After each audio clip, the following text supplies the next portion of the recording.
Hi guys, இன்னைக்கு நம்ம பார்க்க போகிற படம் என்னன்னா சிங்கப்பூர் சலூன். இந்த படத்தில் ஆர்ஜே பாலாஜி வந்து ஹீரோவும் பண்ணியிருக்காரு. இந்த படத்தோடைய ஸ்டோரி என்னன்னு பார்த்தீங்கன்னாக்கா, சின்ன வயசுலேருந்து இந்த சாச்சா அப்படிங்கிற கேரக்டர் மேலே ரொம்ப பிரியமாக இருக்காப்புல. ரொம்ப பாசமாக தான் அவரும் பார்த்துக்கிறாரு. அவர் பண்ணுற அந்த முடிவெட்டுற ஸ்டைலு, அந்த ஆட்டிடியூடு இதெல்லாம் பார்த்துட்டு நானும் பெரிய ஆளுன்னா இதே மாதிரி சலூன் வச்சு ஜாலியாக இருப்பேன் அப்படின்னு வந்து நினைக்கிறாரு. அந்த முடிவெட்டுற துறை மேலே வந்து அவருக்கு ரொம்ப அபரித்தனமான ஒரு பாசம் வந்து ஏற்படுது. வழக்கமாக எல்லாரும் என்ன பண்ணுவாங்கன்னா, அதே மாதிரி தான் இன்ஜினியரிங் படிக்கிறாரு. படித்து முடிச்சுட்டு காலேஜ்லேயே வந்து கேம்பஸ் இன்டர்வியூ வந்து அட்டன் பண்ணுறாரு. நான் என்னுடைய பேஷனை தேடி தான் ஓட போகிறேன், இந்த வேலை எனக்கு வேண்டாம் அப்படின்னு சொல்லிட்டு அவர் சாதிக்கணும்னு நினச்சா அந்த முடிவெற்ற தொழிலுக்கே வந்து கிளம்புறாரு.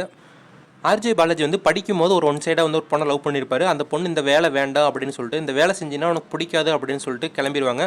ஆனால் ஒன் சைடாக ஒரு தலை ராகமாக வந்து ஒரு பொண்ணு வந்து இவரை லவ் பண்ணியிருப்பாங்க. அந்த பொண்ணு வந்து ப்ரப்போஸ் பண்ணும்போது, நான் முடிவெற்ற தொழிலில் ஏதாவது பெருசாக சாதிச்சுட்டு தான் உன்னை வந்து கல்யாணம் பண்ணுவேன் அப்படின்னு வந்து சொல்லிடுறாரு. அவர் சொன்ன மாதிரியே முடிவெற்ற தொழிலில் வந்து பெருசாக கடை வைக்கிறாரு. சிங்கப்பூர் சலூன் சொல்லி ஆரம்பிக்கிறாரு. அது பெரிய அளவில் வந்து ரீச் ஆகுது, பிரபலமாகுது. லோகேஷ் கனகராஜ் சார் வந்து ஓப்பன் பண்ணி வைக்கிறாரு. நடிகர் ஜீவா வந்து அட்வர்டைஸ்மெண்ட் பண்ணுறாருன்னு நினைக்கிறேன். லோகேஷ் கனகராஜ், ஜீவா இவங்களாம் வந்து கேமியோ ரோல் பண்ணியிருக்காங்க. இவருடைய வளர்ச்சி பிடிக்காம எல்லா படத்துலையும் ஒரு வில்லன் வந்து என்ட்ரி ஆவாங்க இல்லையா? சிவாஜி படத்தில் எப்படி ரஜினி சாருக்கு வந்து ஒரு வில்லன் எதை ஆரம்பித்தாலும் வந்து எனக்கு பிடிக்காத நீ செஞ்சினாக்கா உன்னை விட மாட்டேன் அப்படின்னு சொல்லிட்டு நடுத்தரவு கொண்டாந்து விடுவார் இல்லையா? அதே பாயிண்ட் தான் இங்கேயும் வருது.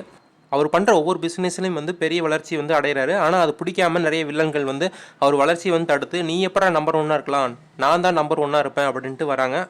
முடிவெற்ற தொழிலை பற்றி உனக்கு என்ன தெரியும், அதில் என்ன அனுபவம் இருக்குது அப்படின்னு சொல்லி மிரட்டுறாங்க. எல்லாத்தையுமே இழந்து நடு ரோட்டில் நிற்கும் போது தான் அந்த இடத்துல கிளி வருதுன்னு நினைக்கிறேன். கிளி வந்து என்ன கேமியோ ரோல் வந்து பண்ணியிருக்குன்னு தெரியல. ஏன்னா அத்தனை கிளிகள் வந்து காமிக்கிறாங்க. அதை வச்சு ஏதோ ஒரு கதை வந்து டிசைன் பண்ணியிருக்காங்கன்னு தெரியுது. அது மட்டும் ட்ரெய்லரில் காமிக்கல. அதுதான் படத்தோடைய சஸ்பென்ஸு, அதுதான் முழு கதைன்னு நினைக்கிறேன். ஆர்ஜே பாலாஜிக்கு ஏற்படுற பிரச்சனைகள், தடைகள் இதெல்லாம் தாண்டி அந்த முடிவெற்ற தொழிலை வந்து சாதிச்சாரா அப்படிங்கிறதான் படத்தோடைய ஸ்டோரி. ஒரு மோட்டிவேஷன் ஸ்டோரியாக வந்து இருக்கும்னு நினைக்கிறேன். முடிவெற்ற தொழிலை கான்செப்டை எடுத்து பண்ணும்போதே இவங்க வாழ்க்கையில் ஜெயிச்சிட்டாங்கன்னு அர்த்தம்.